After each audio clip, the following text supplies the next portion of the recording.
So now we'll move on to our next session, Cooperation Towards Carbon Neutrality and Security.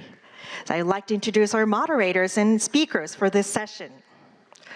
For our moderators, we have Dr. Ho-Seung Lee, ICEF Steering Committee, former chair of the Intergovernmental Panel on Climate Change, President, Carbon Free Alliance, Korea. Mr. Tanaka Nobuo, Chair, ICEF Steering Committee, former Executive Director, International Energy Agency, CEO, Tanaka Global Incorporated, Japan. And for our speakers, we have Mr. KIHARA Shinichi, Director General for Energy and Environmental Policy, Ministry of Economy, Trade and Industry, Japan. Ms. Andriah Feby Misna, Director of New and Renewable Energy, Directorate General of New Renewable Energy and Energy Conservation, Ministry of Energy and Mineral Resources, Indonesia. Professor Dr. Eunjung, Professor, Division of International Studies, Kongju National University, Korea. And Professor Erin Sikorsky, Director, Center for Climate and Security, Adjunct Professor, George Mason University, United States of America. So now I would like to ask Dr. Lee to moderate this session. Dr. Lee, if you please. Thank you for introduction. And this is the session to build on the major thoughts and insights provided by the previous session, moderated by Mr. Tanaka. And the security, I don't know whether you have recognized that the word security mentioned in ICEF for the first time since its inception of the organization. That last year, our goal, the overriding theme was about how should we live within the planetary boundaries to keep alive, to keep the 1.5 degrees Celsius goal alive. And security was never entered into those discourse. And at this time around, we found this word having a center stage. Now, this session, particular session, is about the cooperation toward the carbon neutrality, achieving carbon neutrality and security. Here, security includes both energy and economic securities. As you recognize, the carbon neutrality is basically a global concern, while this security is basically a national concern. So there has to be some way to find an alignment between these two concepts. That's very challenging concepts. With that background, I wish to give a floor to our first speaker, Shinichi KIHARA. And you have the floor. You have already heard key messages from him, but we have still more to hear from him. Thank you, Mr. KIHARA. Yes, thank you very much, Dr. Lee, for the introduction. Achieving carbon neutrality and energy security cannot be done by a country alone. Regional and international cooperation is very important. And I am very happy to provide Japan's perspective and actions on this theme. So Japan is part of the Asia-Pacific region, and therefore a clean and secure energy future of the region is critically important to us. And as you see on the slide, Japan's approach towards global energy has three principles. And the first one is just what I explained in the plenary. The triple breakthrough applies to global energy security. Many Asian emerging countries are serious in tackling climate change issues. However, challenges for Asia is how to decarbonize energy system while keeping the economy growing and energy affordable. So this is very important. And secondly, one goal, various pathways. So towards our common goal of achieving net zero, each country will make unique and practical energy transition through various pathways, depending on circumstances of each country. And thirdly, solution to the world. Japan accounts for 3% of global greenhouse gas emission and will bring that down to 0. But also, Japan will contribute to decarbonize the other 97% by providing solutions outside Japan. So to support the emerging Asia, Japan is leading now the Asia Zero Emission Community, or AZEC, initiative since 2023.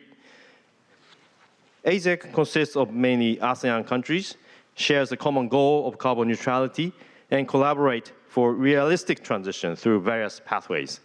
The actions include identifying AZEC solution, tackling sectoral challenges in power, fuel, and industry sectors, and delivering tangible projects. And Team Japan, the government, public entities such as JBIC, JICA, NEXI, NEDO, JOGMEC, and private companies provide tailored support on technology, finance, and human capacity. And this year, Japan and Malaysia plan to co-host AZEC Energy Ministerial Meeting in Kuala Lumpur next week. The philosophy behind the AZEC is, in Europe, power demand has been flat for 20 years, and old coal-fired plants are retiring and being replaced by new solar and wind capacity. In contrast, Asian model looks different. Asian power demand have tripled over 20 years and will continue to grow. And coal-fired plants plays a major role, and they are young. Therefore, energy transition roadmap in Asia requires all of above approach, including rigorous renewable energy deployment and also serious energy efficiency, building grid interconnection, and decarbonizing existing fossil infrastructures using co-firing technologies and shifting fuel from coal to natural gas as transition fuel. And technology is very important. Technology and innovation plays an important role. Japan is the department store, again, of the energy technology and provide technology tailored to each country. So currently, over 350 AZEC projects are ongoing in a wide range of areas, including renewable energy, energy efficiency, power grids, LNG, hydrogen, ammonia, CCS, zero-emission industrial parks, and others. And one symbolic project is the 100% ammonia combustion gas thermal plant, which is developed jointly by the IHI and Gentari, subsidiary of Petronas. And it is expected to realize the world's first commercial use in 2026. So through the AZEC initiative, we aim to accomplish energy transition that will bring triple win of emission reduction, securing energy supply, and enhancing industrial competitiveness by deploying technologies and building a clean supply chain. And furthermore, this AZEC can be a model for bridging, not dividing, global south and north, or producer and consumer, and opening pathways towards secure and sustainable energy future of the world. Thank you very much. Thank you very much. Very detailed explanations about Japan's approach to carbon neutrality, as well as the securing the energy security and international cooperation, for instance, including that AZEC concept. Thank you for that. And next we move on to the Andriah, Feby Misna, representing the Indonesia's concept of this very important question. You have the floor. Okay, thank you very much, Dr. Lee. Good morning, everyone. Thank you very much for having me in this session. It is an honor for me to share with you our insight on cooperation toward carbon neutrality and security.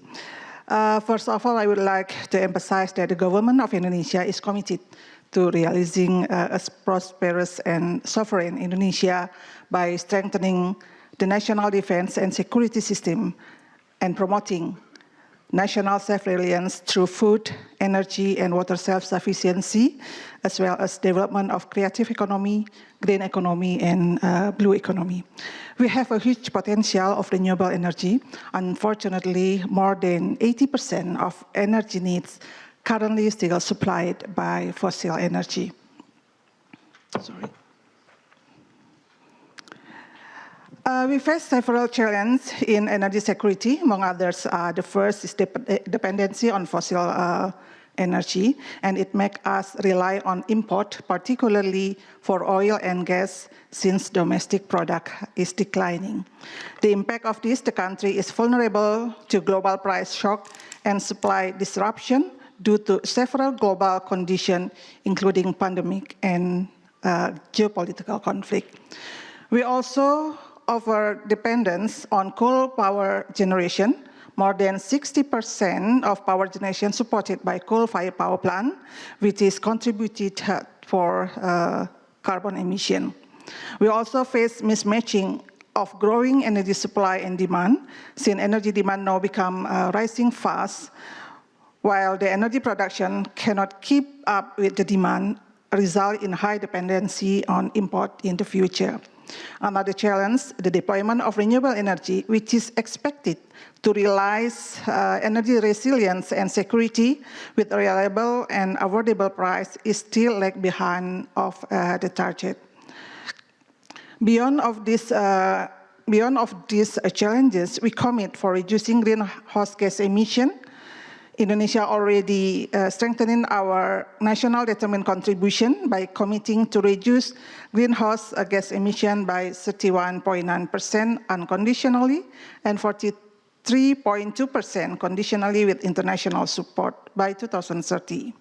For long-term target, we also commit to achieve the net zero emission by 2060 or earlier and reduce our emission around 95% from business as usual. Several strategies to achieve net zero emission, among others, are accelerate renewable energy implementation, encourage energy efficiency implementation, phase down of coal-fired power plant, develop new energy such as hydrogen, ammonia, and nuclear, also introducing CCS and CCUS. In medium target, we need a new in medium target, we already set national electricity plan 2025-2034 with additional renewable energy plan around 42.6 gigawatt or 76% from total new power plant in the next 10 years, which is also supported by 10.2 gigawatt of energy storage. And to realize this target, we need new investment, more than $10 billion for building additional power plant in the next 10 years. We also need to build capacity building for new employees, since this project will create more than 800,000 green jobs. Beyond of that, we also need to build our own renewable energy industries to meet our need in future.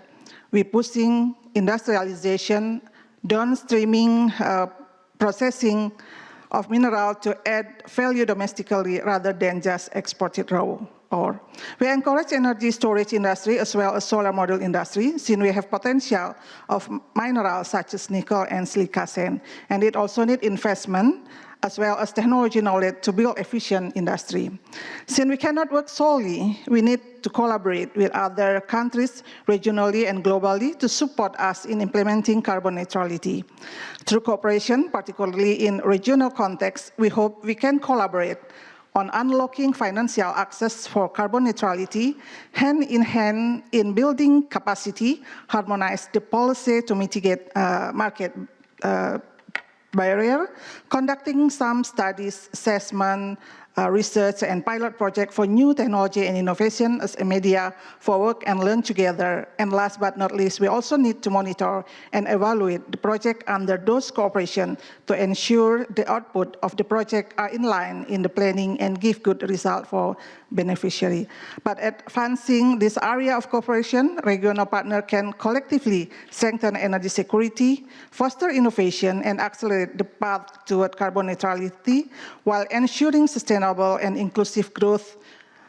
We really appreciate cooperation under ASEAN, APEC, as well as ASEC. We can learn and support each other to achieve carbon neutrality and energy security in the future. To conclude, I would like to extend my best wishes for the further collaboration toward carbon neutrality and security. Through this forum, we can produce strong and sustained and consistent commitment, effective collaboration, and valuable insight to accelerate deployment of new and renewable energy as a key pillar of the carbon neutrality. Thank you very much.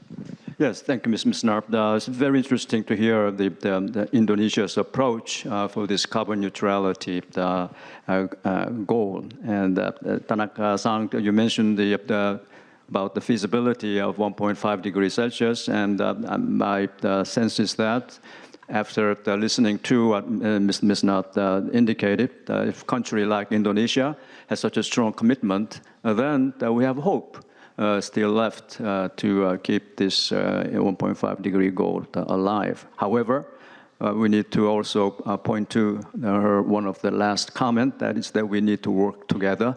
Indonesia cannot achieve this alone. That's a very important conditionality to achieve the global decarbonization. Thank you for that. And next, I'd like to invite Professor Eunjung from Korea. Thank you. Good morning, everyone. Again, thank you for having me. This is my great honor to be a panelist of this very important session.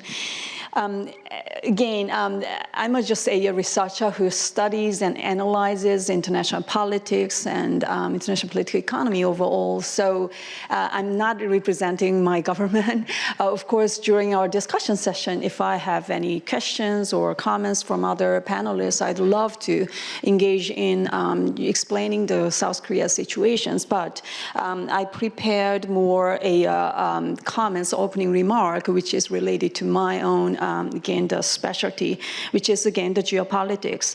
Again, I'd like to, again, begin by framing this session with the concept, with the broader landscape of the geopolitics and the geoeconomics of the energy transition. The pursuit of carbon neutrality is no longer just a matter of environmental policy. South Korea recently, very recently, changed the ministries, again, the name, to the Ministry of Climate Change and Energy and Environment. It's a kind of, combined ministry of the pre-existing, the Ministry of Environment, and some missions of the METI, like, again, the 산업통상자원부, Ministry of the Industry and the Trade and the Economy. So it's a kind of, again, the combined ministry, but still is in a very early stage. So we need to just take a look. But I think that kind of approach also reflects how we see the situations. So again, South Korea is not the only one. And then pursuit of carbon neutrality, again, as I mentioned, is not only a environmental policy, it became a strategic issue of national security and the technological sovereignty and economic resilience. I think this comment is pretty much overlapped with the earlier comments by Mr. KIHARA, triple breakthrough. So the world is now experiencing a profound reconfiguration of power, not only just military power, not only about ideological competition, but also, again, the energy-based competition. So the question is today is who will secure stable access to clean energy, critical minerals, and the technological standards that define the next industrial order. So in that sense, carbon neutrality, of course, that's a goal we need to aim for in order to, again, to secure the human survival, but not only for the survival of the human beings, but also I think it is intertwined with the industrial strategy as well. So in this sense, again, the energy transition is shaping a new geo-economic map. So traditional energy geopolitics centered on oil and gas routes are now intertwined with the new supply chains for, of course, hydrogen, battery, again, the critical mineral, or SMR, like a new nuclear technology as well. So the vulnerability of these new supply chains are becoming the new front lines of global security. And each energy source has its own dynamic. So I described this situation with the term of multi-layered multipolarity. Oil has its own geopolitics, gas has its own, but each energy source has its own different dynamics. So as we should probably think in a tridimensional way. Again, there are the multi-layer and at the same time, multipolarity. So for East Asia, again, the challenge is particularly complex. Our region stands at the epicenter of both high energy demand and geopolitical tension. However, it also holds enormous, I think, potential for technological cooperation, especially between Korea and Japan, and of course, other trusted partners too. So to develop shared standards and a resilient supply network and a cooperative financing mechanism for carbon neutral technology. However, cooperation requires not only innovation, but also trust and the transparency as well. So geopolitical rivalry must not undermine our shared responsibility to prevent climate catastrophe. So even in times of strategic competition, we can and must build a collaboration mechanism in areas like, again, the nuclear safety, clean hydrogen, and the carbon management.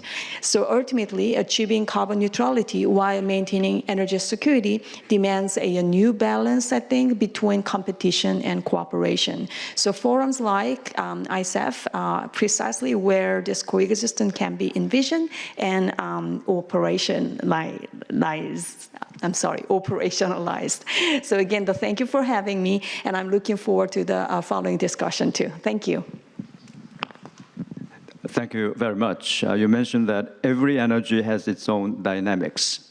I think that really requires us to avoid any superficial understanding about the energy, about the energy itself. With that, I would like to introduce the next speaker, Ms. Erin Sikorsky. You have the floor. Thank you so much, and thank you for having me for this conversation. I'm sorry I can't be there in person and with you all on stage. As others speak, really interesting moment in the path to carbon neutrality and the energy transition, where the United States is seeming to step backwards, pushing back against investment in renewables, at least from the government perspective, and prioritizing fossil fuels. Yet at the same time, a recent JP Morgan report found that the world is entering what they called a new energy security age, which I think speaks to much of what the previous speaker was just explaining, but where oil and gas are not the only geopolitical levers available. Things like criticals, infrastructure, are all geopolitical tools that can shape trade deals, peace talks, and strategic alliances. And of course, this energy conversation, right, is happening against a backdrop of sharpening strategic competition, the sidelining of multilateral institutions, and an inward nationalist turn by many states. Earlier this year, the Munich Security Conference argued we're living in a world of what they called multipolarization, where more states and actors than ever before can influence global events, yet polarization between and within states makes tackling global challenges together more difficult than ever.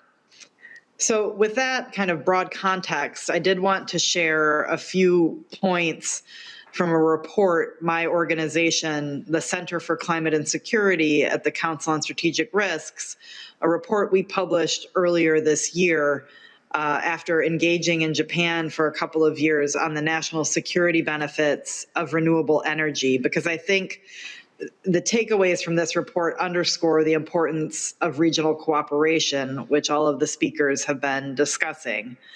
As we mentioned, conflict and geopolitical instability are really shaping the energy security landscape right now. And Japan's current dependence on foreign fossil fuel supplies from multiple countries, oil from Saudi Arabia, from UAE, from Kuwait, coal from Australia and Indonesia, gas from Australia, the United States, Malaysia, and Russia.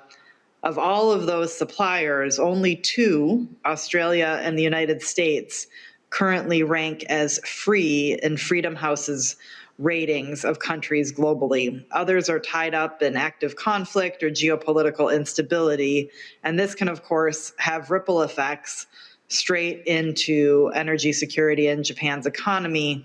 We saw earlier this summer oil prices spiking, for example, more than 10% in a single day after Israel attacked Iran in June.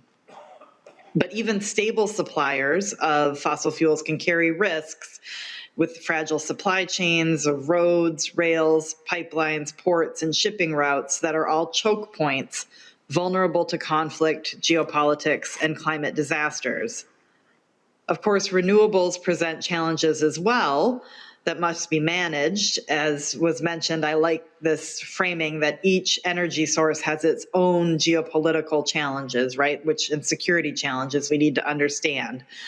China dominates renewable supply chains. We all know this. Critical minerals, solar panels, turbines, so that all poses geopolitical and cyber considerations.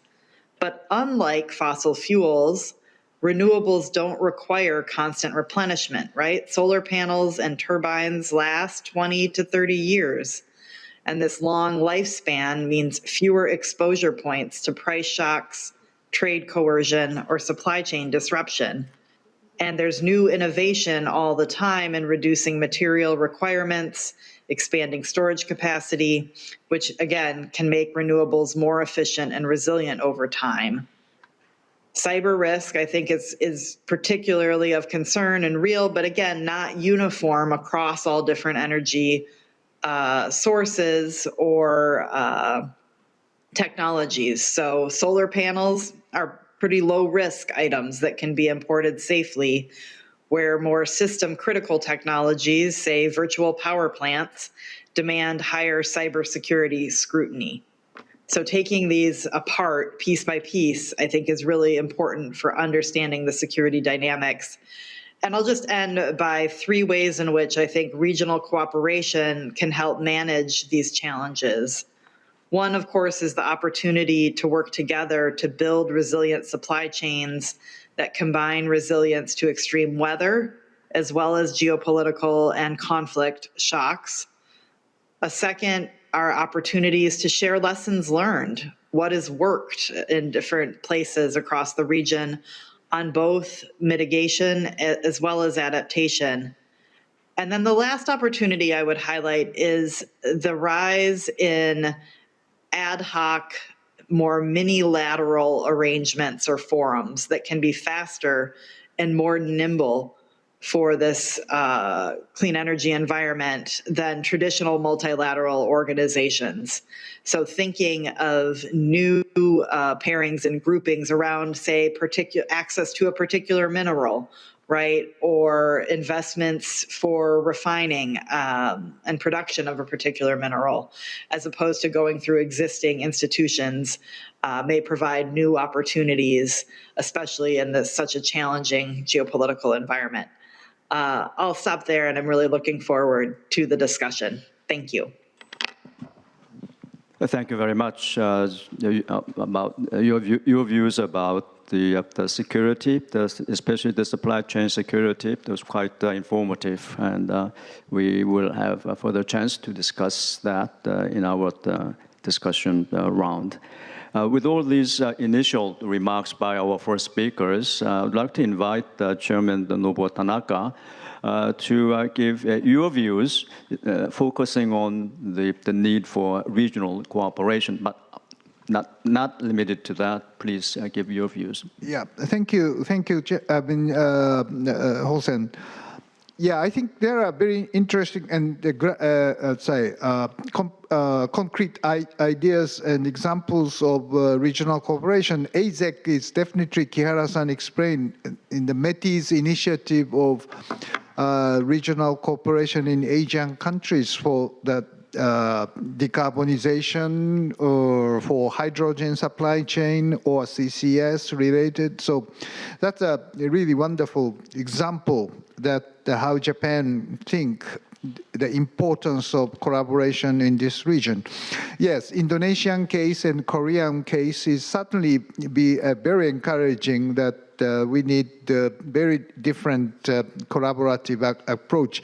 So my question to Madam Sikorsky is that the U.S. is certainly the key player for energy security or decarbonization to some extent, to lesser extent under the current administration. But how the U.S. think this ASEC or Japanese initiative in Asia, in your consideration for the, let's say, the multilateral framework or supply chain resilience issues, how do you assess the Japanese, let's say, effort in this direction in your view? You think we should do more or we should engage more the United States into this Asian regional collaboration? You know, I'm curious about your view of what we are doing here. Another question to Professor Lim from Korea is that you mentioned about the structural change of ministries, combination of climate change, environment, and energy is the first thing that your new president started. And what's behind that is my curiosity, because I think the same thing is necessary for Japan. METI radically resist that kind of idea, I know. If I say that they hate me, I fully understand. But structural change of ministries sometimes is necessary to renew their mission and understanding of the current situation and give some kind of innovative ideas by different mixture or portfolio into one ministry. So I'm curious what's behind the Korean idea of restructuring. All right, thank you very much. So with the, two questions, or one to Eric Sikorsky about the views on the ASEC, and the second question is about the government departmental restructure with regard to these current questions in the case of Korea, and the views about whether those things can be propagated to other countries, etc. So very briefly, please reply within 2 minutes. Erin Sikorsky, you have the floor. Sure, thank you. Well, I certainly can't speak on behalf of the U.S. government.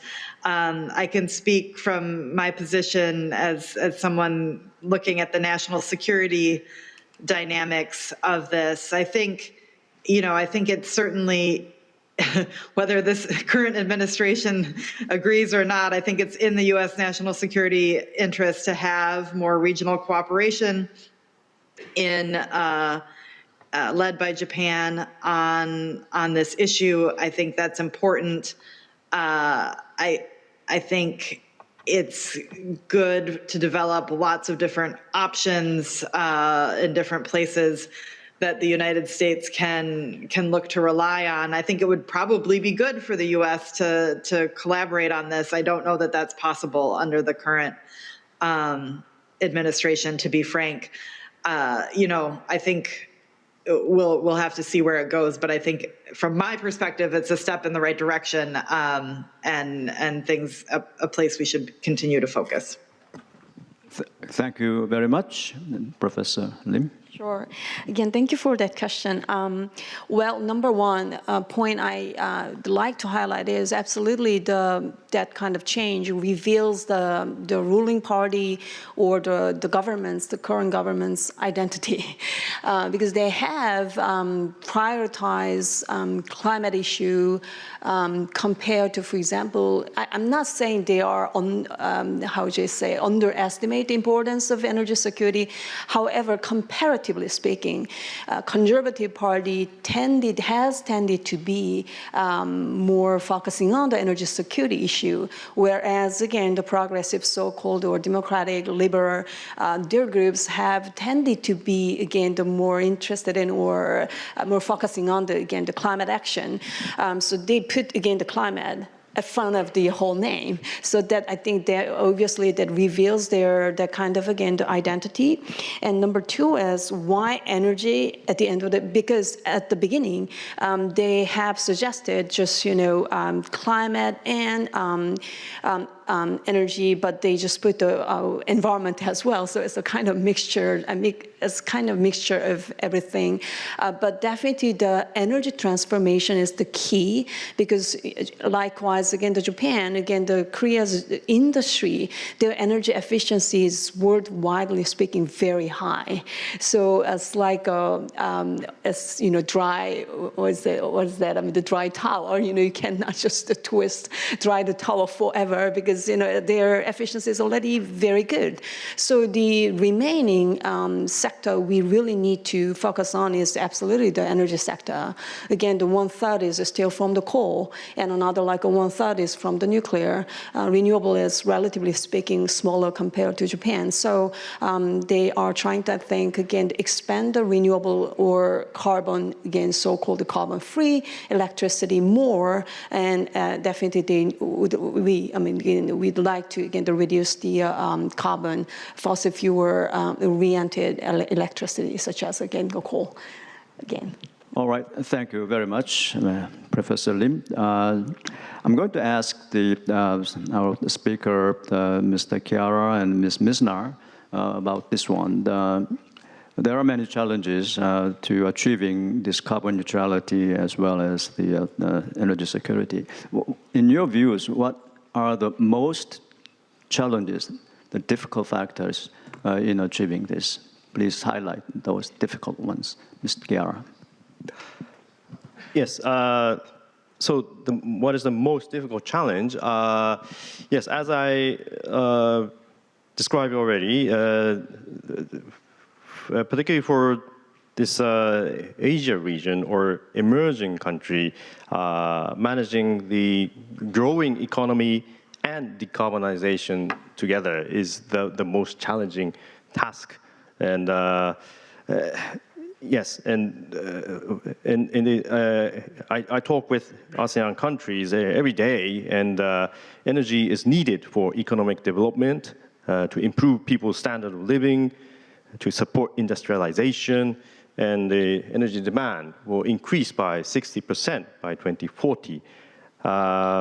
And as I said, the coal-fired plant in Asia is, in average, 11-year-old compared to in Europe, it's 34-year-old. So it's okay to retire. And grid interconnection is weaker. And renewable energy potential is actually not as strong as solar-rich Middle East or wind-rich North Europe. So, so leapfrog is not happening as easily as people say. So we have to think about tailored solution. So this is the most challenging part. But also another point is that decarbonization and economic growth is in some context, this is a trade-off. It adds cost. But however, decarbonization can be a source of strength. It can raise your competitiveness as industry. If you have a cleaner power, if the industry is very energy efficient, that is a strong source of competitiveness. So how we can turn this trade-off into the competitiveness, that's the role of the clever strategy, I understand. So this whole challenge of the transition is not only energy strategy, environment strategy, but I always think about industrial strategy, and we can make this a very strong. We can make this into a very strong economy, and that's why Mr. Tanaka-san also said about the different ministries, but always METI has the energy agency. Also, we have the mini environment Bureau, a mini environment ministry in METI, and Industrial Policy Bureau. So always we fight within METI, but try to find the good solution, consolidated solution. This is very important. Thank you very much. Thank you very much. The biggest challenge is the strong energy growth, energy demand growth for their economic growth in some part of the country. Yes. And by the way, I just want to mention one interesting development. One of the world's key champions for all this drive, I don't want to mention name, but indicated that ESG, the way we understand ESG, need a new branding. According to him, E must mean efficiency, S means security, and G means growth. So completely away from the so-called corporate social responsibility, et cetera, et cetera. So that's that reflects how the wind changes these days.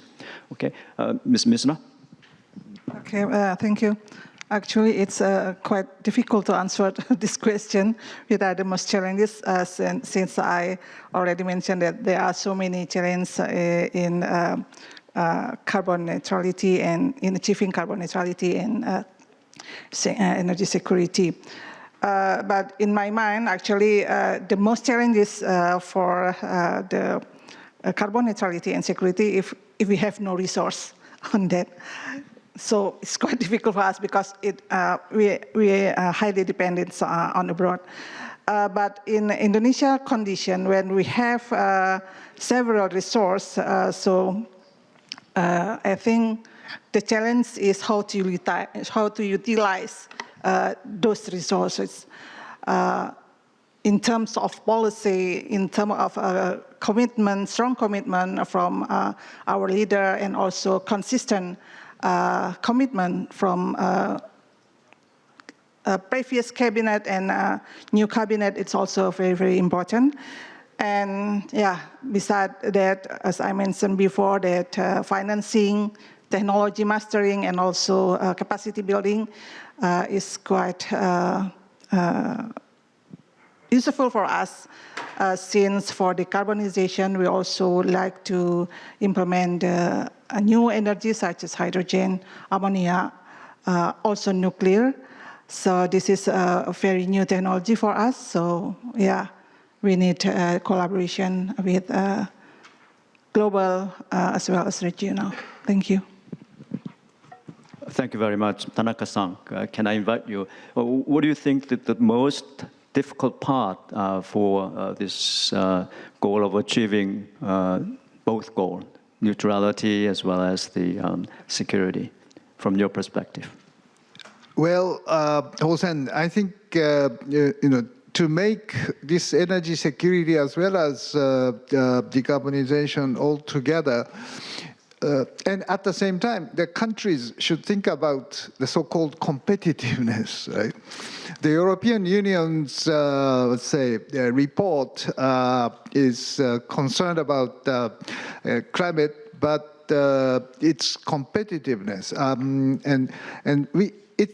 so these different elements all together, we need certain kind of standardization or rules which govern globally about the starting point of these efforts. Otherwise, certainly countries try to make a free rider of the other countries' effort of reduction of the carbon dioxide or energy efficiency, etc., etc. So how can we make a level playing field is really important. And well, can the COP, the United Nations activities are really achieving that kind of level playing field? That is, the kind of fair question.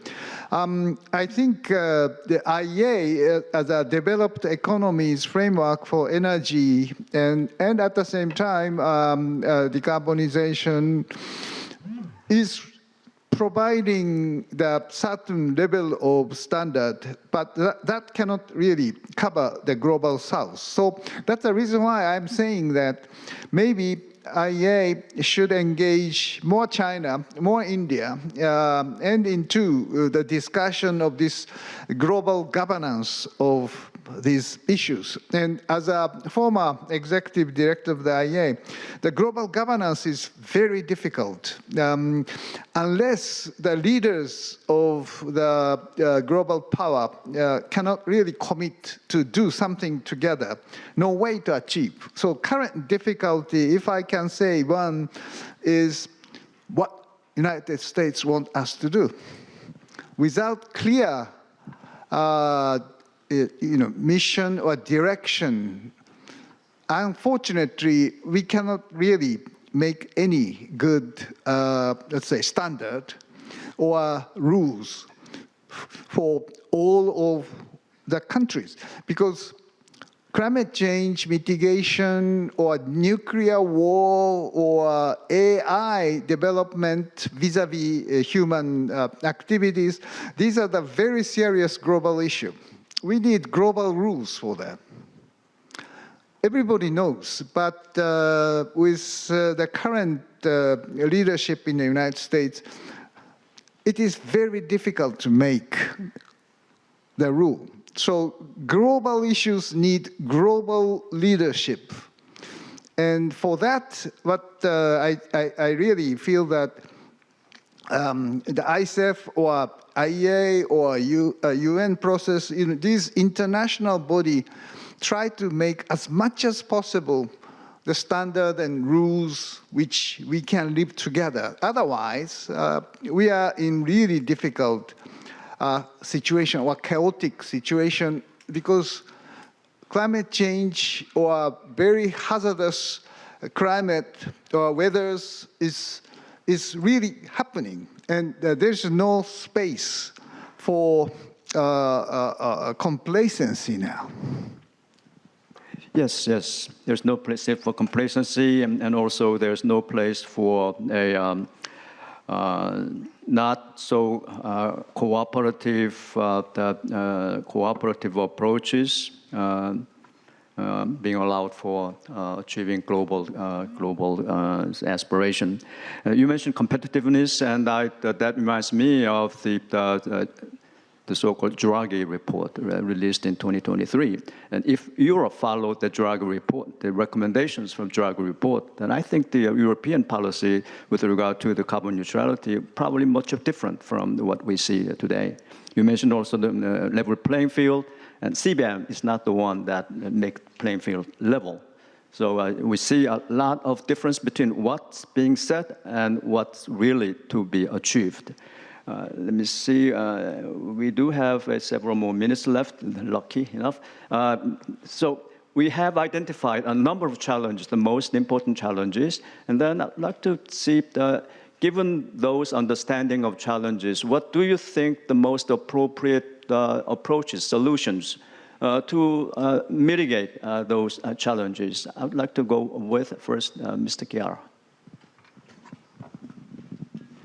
Yes, so how to approach these challenges? Yes, I'll talk two things. One is, again, all of the above approach is very important. So various pathways means different country requires different technologies and all kinds of technologies. And I can say, talking every day with the Asian countries, there's three areas, which is power and fuel and industry. And on the power sector, yes,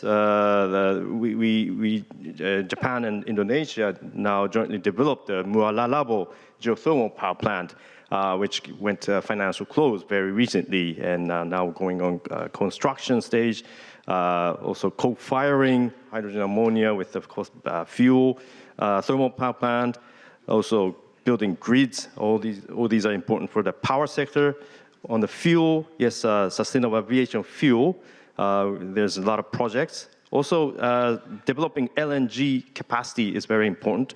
Many Asian countries are now declining domestic gas supply, so looking for an LNG solution.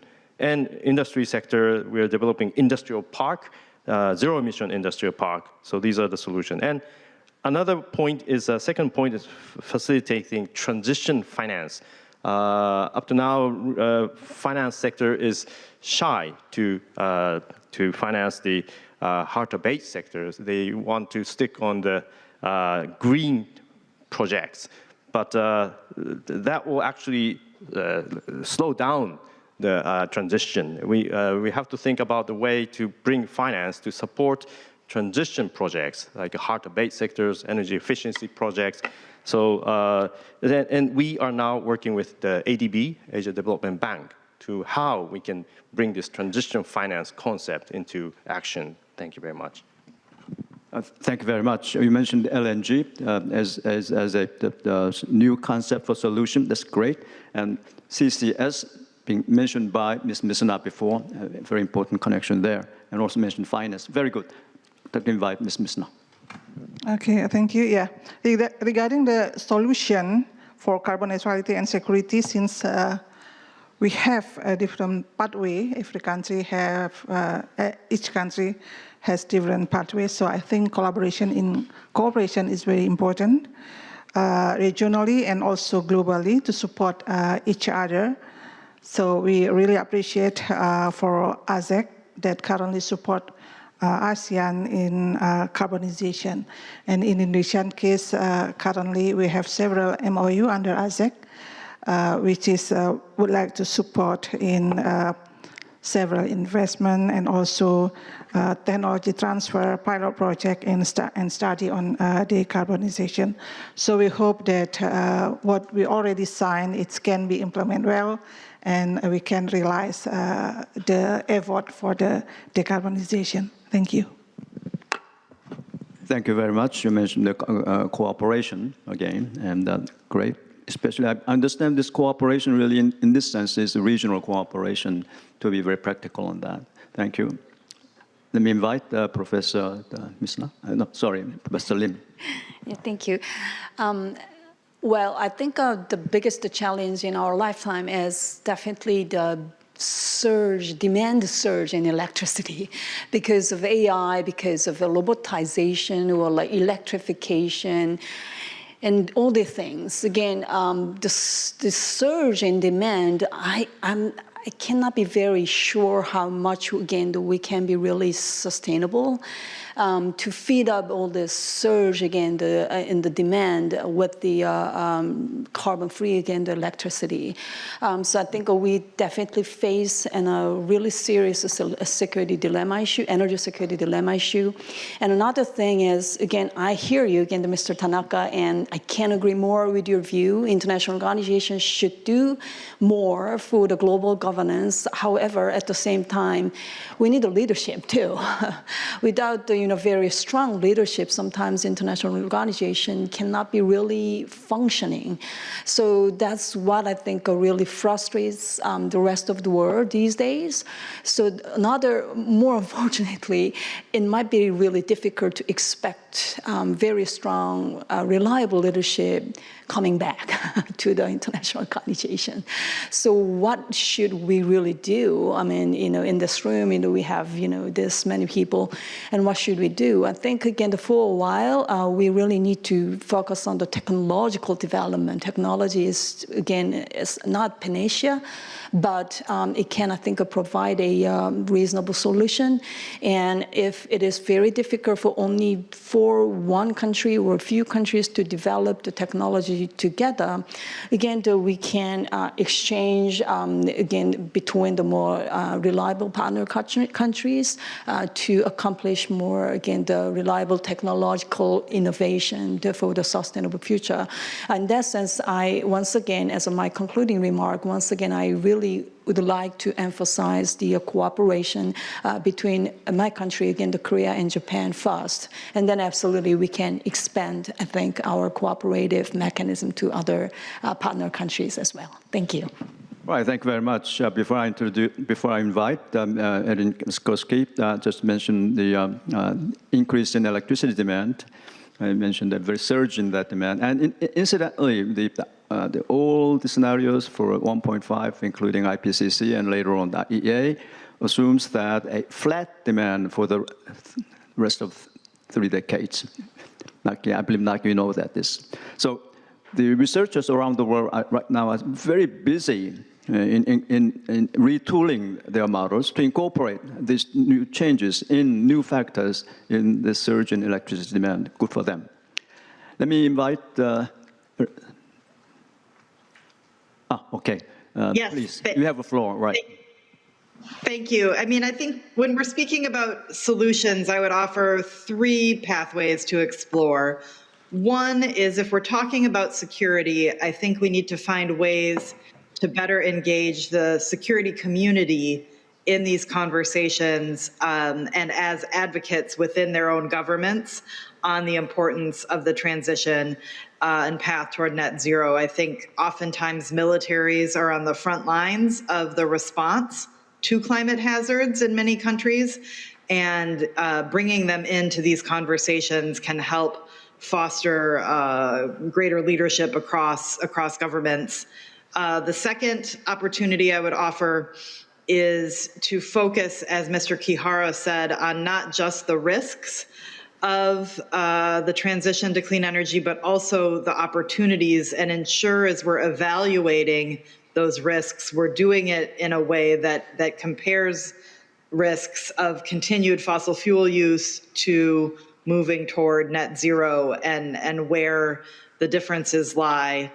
And then the third opportunity here in terms of solutions that I would look for is, as we've been discussing, new models and innovative models of regional cooperation that don't only rely on things like the UNFCCC and the COP process and places where, you know, we say we need strong U.S. leadership.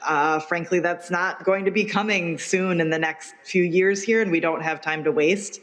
So thinking of places like ASEAN and the ASAC effort as models that we can replicate or move things more quickly, I think will be ways to get at solutions sooner rather than later. All right, thank you very much. We have about 4 minutes left, and before I close, I would like to invite one question from floor, and then the closing remarks by Mr. Tanaka, and then I'll close the session. So just one question from the floor, very brief. If there's none, I see no hands. All right. Thank you for your cooperation in managing this time constraints. So I'd like to invite Tanaka-san. Yeah, well, thank you very much, Hosen. Well, we discussed about the regional cooperation, about this energy security as well as decarbonization. Yes, Japan is trying very hard on this ASEC concept with ministers, with summit, and I think it is a very useful and good idea. At the same time, we have to do more on the front of global governance, and that's the reason why I mentioned about this expansion of CPTPP or using IEA or and collaboration with our big neighbors like China. And I really want to say that Indonesia is a leader of ASEAN. So ASEAN is another very important player for the energy or sustainability collaboration. And Indonesia in the ASEAN region is connecting the power grid together and using the volatile renewables together and engaging more nuclear into this system.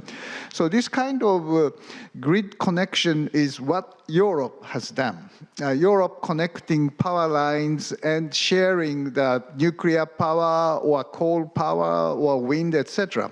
So, and together with that, Europe is introducing the concept of hydrogen pipeline, not a gas pipeline, but using the pipeline for delivering hydrogen, because that gives a little more buffer to store the energy, clean energy into the system. So this dual networking of Europe is definitely the very interesting model for Asia. ASEAN is leading.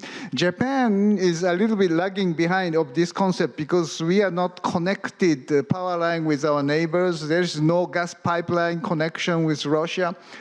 Even within Japan, we have 9 regional monopolies of utilities, and their connectivity is not good. That's the reason why with accident or big earthquake in the eastern part of Japan, and there's a lack of connectivity between west and east, lost the supply from the abundant west to the east when the earthquake hit and a nuclear power plant of TEPCO stopped.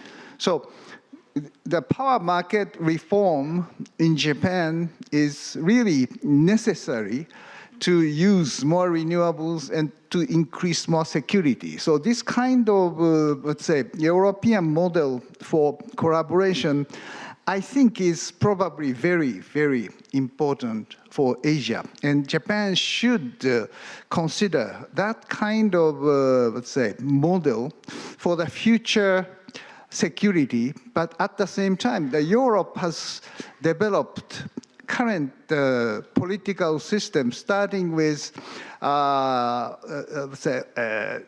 collaborating in nuclear power. And ECSC means collaboration on coal and steel after the war. And in 60 years, the European Union, as a political sense, creating the foundation for the peace and prosperity together. So for East Asia, if we think that way, managing the clean electricity or clean hydrogen together is probably the way we can achieve Northeast Asian kind of framework in the future. So Korea and Japan should play a very important role. And together with ASEAN, I think this is a kind of visionary but important direction for the future collaboration for the sustainable and secured energy system. Thank you very much, Hosen. Thank you very much. Before I close, I just want to mention that there were during our discussions, there were some references to particular countries, and please understand those comments as comments from an expert's point of view. And so thank you very much to all our speakers and co-moderators and participants for your valuable insights and the active engagement throughout this session. Today's discussion has highlighted the urgency and the complexities of achieving carbon neutrality while ensuring energy and resource security. We explored the critical role of regional cooperation, particularly through the frameworks such as ASEAN and ASEC and others, in sharing knowledge, building resilient supply chains, and mobilizing technology and finance. It is very clear that no country or region can achieve these goals in isolation. We must continue to strengthen the collaboration, learn from each other's experiences, and pursue the innovative, flexible pathways toward the sustainable and secure future. Thank you very much for your participation. This concludes the session 1 on the cooperation towards carbon neutrality and security. Thank you again. Thank you, Dr. Lee, Mr. Tanaka, and all the speakers. So may I ask everyone on the stage to rise? Right, so let's send our speaker and a moderator with a big round of applause. Thank you very much.